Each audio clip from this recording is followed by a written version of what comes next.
This important podcast is brought to you by the Health Ranger store, offering a wide selection of prepping and survival products, including nutritional solutions and storable certified organic superfoods. Check out our full selection at healthrangerstore.com/prep-with-Mike. Thank you for your support. Do you know whether your gear really works? All your survival and prepping gear, your firearms gear, all that stuff? Do you know whether it works? The reason I ask is because I recently completed a fighting rifle class. And for me, it was a lot of review. It was still fun, but it wasn't the advanced scenario work that I've done in private training over the last few years. But it was fun. I got to shoot with a bunch of guys and some gals too there. It was great, but I think we had like 20 students, something like that. And what struck me was how many of the guns were failing. The rifles were failing, and there were some ammo failures that were very intriguing that I will mention here. One that you've never heard of, probably I'd never heard of it before this class. But one, there was a couple there, and they were shooting a couple of ARs, husband and wife, great couple, by the way. And the husband's gun kept failing in this very strange way where the trigger could no longer be pulled. And he would clear it, he'd strip the mag out, cycle the bolt, try to clear it, everything, and it would run again for a couple more rounds, and then the trigger would fail again. Like you couldn't squeeze the trigger. Like something was blocking the trigger. And this was a very odd problem. In fact, the instructor had not seen this very often either, and he's been teaching for like 20 years. And it turns out that the ammo, this is 5.56 ammo, of course, the ammo had primers that were very poorly installed in the brass. And the primers were, well, when the round was fired off, you know how the brass is ejected normally with the empty casing of the primer, right? Because the primer's expended and the powder's expended and so on. So the brass and that little tiny primer shell is usually ejected from the rifle. Well, in this case, just the brass itself was getting ejected, and the little primer piece was like flipping back into the trigger well.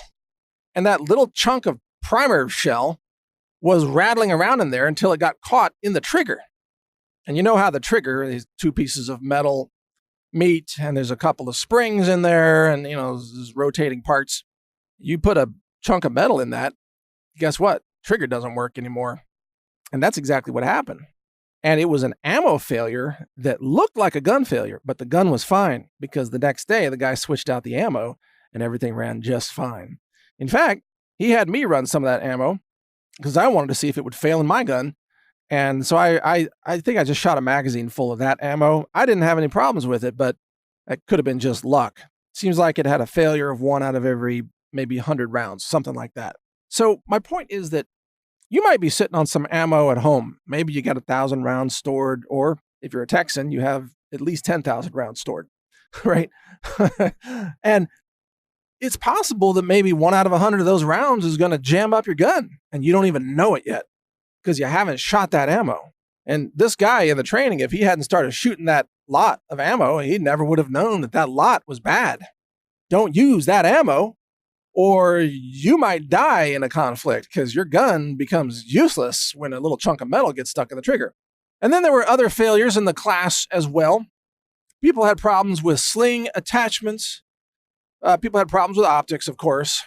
Batteries not working. Flashlights stopped working.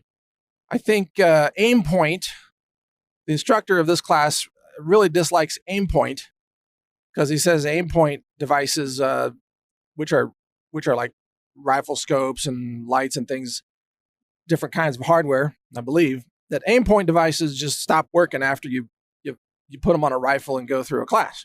That's what he says. I don't know. I don't really own any aim point stuff. I own like Trigicon stuff, or like SIG stuff, or Holosun red dots and things like that. So far, everything I've run works just fine. I haven't had anything fail in the middle of gun training, and I've done a lot of gun training. But anyway, but people did experience failures. And bolts can break. You're part of your bolt carrier group. things can go bad. You can have jams, you can have bad ammo, bad slings, bad optics, bad lights. All kinds of crap can go wrong, and it does. Oh yeah, and castle nuts get loose too. The castle nut, those of you who build rifles, you know the castle nut is the primary nut that attaches the buttstock to the lower receiver. All right. And so the castle nut it's like a large diameter nut, and it screws on there and it cinches everything down. And if you haven't properly staked that castle nut, and if you don't know what staking the castle nut is, then you should probably look that up, because you got to stake the castle nut. Otherwise it will get loose. You start rattling that sucker around, shooting 500 or 1,000 rounds in some training because you're just having too much fun. All of a sudden, your castle nut gets loose and your buttstock falls off. Essentially, your gun's falling apart. And if you don't know this in advance, then you're having a bad day when you're trying to defend yourself in a self-defense situation. I had a situation years ago. This was actually 6 years ago, where I was at a pistol class. That one was called Fighting Pistol. And I had a Glock that I had been kind of messing around with. I think I had installed a new trigger bar in the Glock. So I had the pins in and out of that pistol quite a few times. And the pins apparently were a little more loose than they should have been.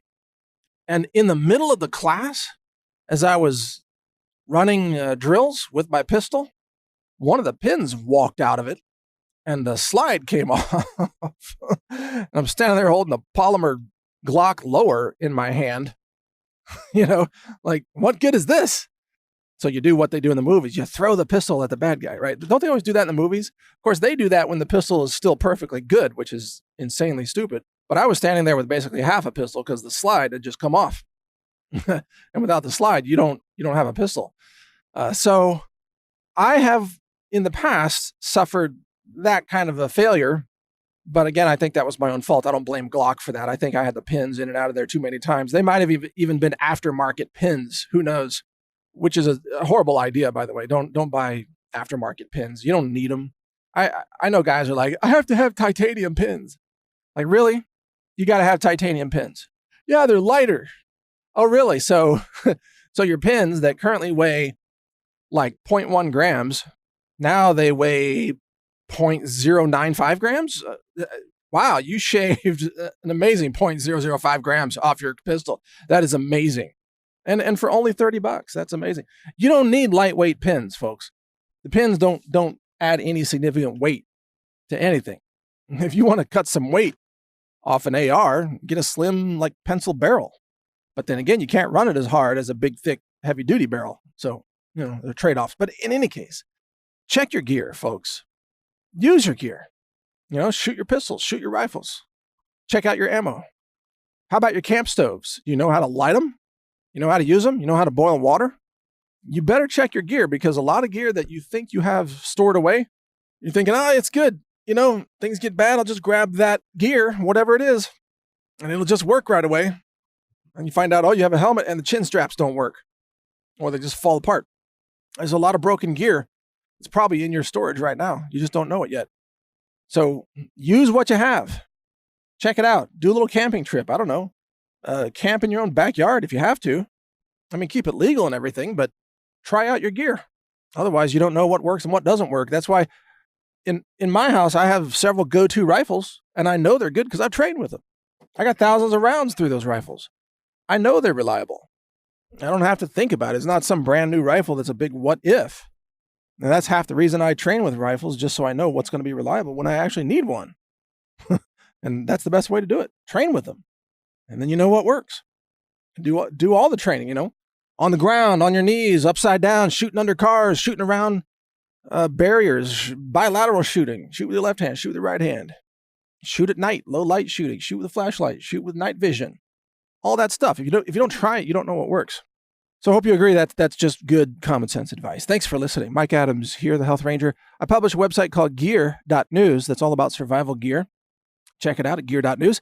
And of course, post your own videos on survival gear and camping and preparedness and firearms at brighteon.com. We are pro-Second Amendment, free speech, a video platform kind of like YouTube. It's called brighteon.com. Brighteon. You can join there now and start posting your videos. Thanks for your support. Stay safe. When it comes to prepping, you not only need good products that can help keep you alive, awake, aware, and nourished during difficult times, you also need products you can trust. At the Health Ranger store, we do extensive laboratory testing using an in-house lab that's ISO accredited. It's inspected, it's audited. It's a 2-year process to even get that accreditation. We use multiple mass spec instruments, state-of-the-art science. I'm a published science author as well and a patent holder on several technologies, some of which we use variations of in our lab. The purpose of this lab is to help you make sure you get clean foods, superfoods, storable foods for emergency preparedness and survival use. We have a certified organic lab-tested, what's called Ranger Bucket collection of storable foods with some survival gear in the buckets to help you even boil water and cook those foods and so on. It's a fantastic product. We can barely keep it in stock even during normal times. In a crisis, we'll be wiped out of this product because it actually takes us a lot of time to make those products. But if they're in stock, you can get them now at healthrangerstore.com/prepwithmike. In fact, go to that URL, healthrangerstore.com/prepwithmike, and you'll see some of our survival and preparedness supplies, including iodine, colloidal silver products and gel first aid products, storable foods, superfoods, medicinal herbs for first aid, and much more. We have a lot of products for you to help you be self-reliant, to be safe, to survive difficult circumstances, natural disasters, and all kinds of things.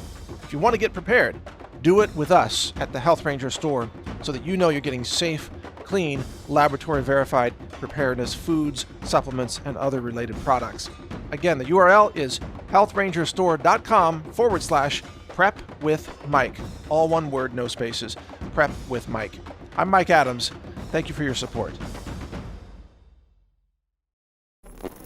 Thank you for watching. If you want to support our mission, visit us at healthrangerstore.com for the world's largest selection of lab-verified superfood and nutritional products for healthy living.